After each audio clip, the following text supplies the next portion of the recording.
Welcome to Whiskey's a Journey. My name is Peter Faciano. Today is Wednesday. I have another segment of my Sip It or Skip It episode. If you're not sure what's going on here, I have all of my whiskeys randomized on my phone. I'm going to spin the wheel. Whatever it selects, I'm going to pull it off the shelf and do a quick review. I'm going to let you know if I'm going to keep sipping on the bottle and replace it because I like it. Once the bottle's gone, I'm going to replace it because I like it. Or once the bottle's gone, if I don't care for it that much, I'm going to skip buying it and I'm going to move on to something else. So let's go ahead and spin the wheel, see what we're doing today.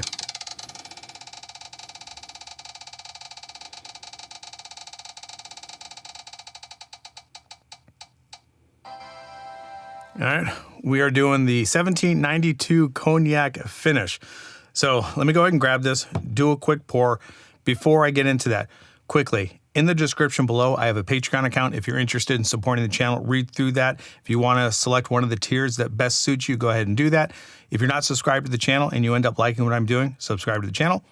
Give me a like on this video if you end up liking it, and then turn that bell notification on because I produce videos 3 times a week, Monday, Wednesday, and Friday.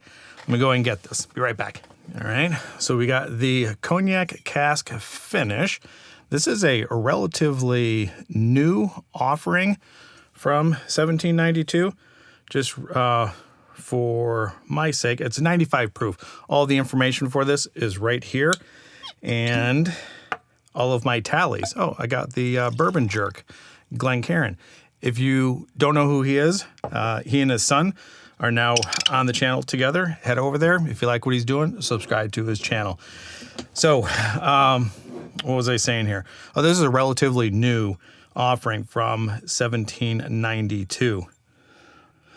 Tell you what, this smells absolutely fantastic. Get a little bit of a grape note. Tremendous amount of vanilla.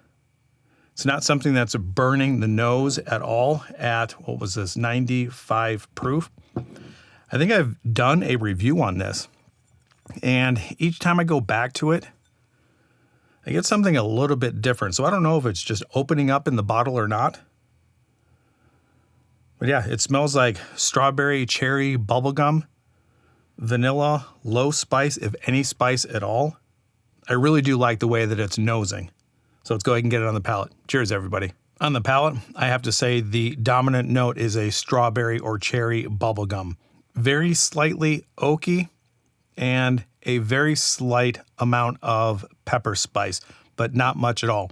The pepper and the oak is definitely way in the background, and it comes across as extremely sweet with that bubblegum note. Extremely thin on the palate, but again, a bubblegum note is, there. I mean, there's a lot of it. It really tastes like one of a freshly chewed Hubba Bubba or Big League Chew, like right when you first put it in your mouth, because within 3 seconds, the bubblegum loses its flavor.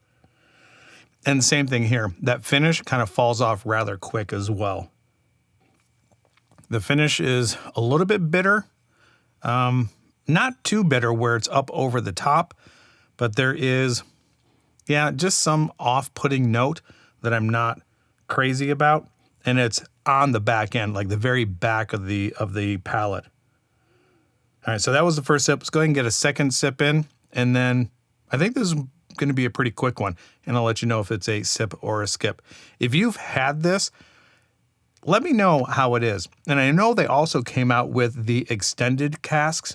So if you've had anything from 1792, let me know like where they stand in order, whether it's the cognac cask, whether it's their small batch, their full proof, their 12-year, whatever it is. Let me know in the comments down below which one I should be looking out for. All right, let's go and get a second sip in. Second sip, more of the same. I would say it's a little bit more spice forward on that second sip, but again, dominated by a strawberry cherry type bubblegum note.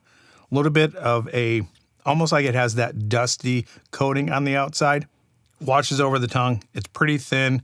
And again, on the very back end, there is a little bit of an off-putting bitterness that I'm not too much of a fan of at all. When I first had this, I liked it quite a bit. Thought it was a little bit interesting, a little bit different. And then each consecutive pour that I've had, I've liked it less and less and less. I don't think it really develops in anything. I think it's dominated by sweetness. It's one note, and that's pretty much it. You really have to search for that spice and the oak note on the back end. And overall, I expected a little bit more from this going forward, and it has just disappointed a little bit more each time I've had it. So with that, obviously you can tell that this is going to be a skip for me. I'm happy that I got it, but I don't think I will replace this. I would tend to lean a little bit more towards the Bottle and Bond, the single barrels, and the full proof from 1792. And these cognac casks, I just don't think are, suiting my palate the way that I thought it would. Let me know your thoughts in the comments down below. And with that, wherever you are at in your journey, I hope you're enjoying it, and we'll talk to everybody later. Bye.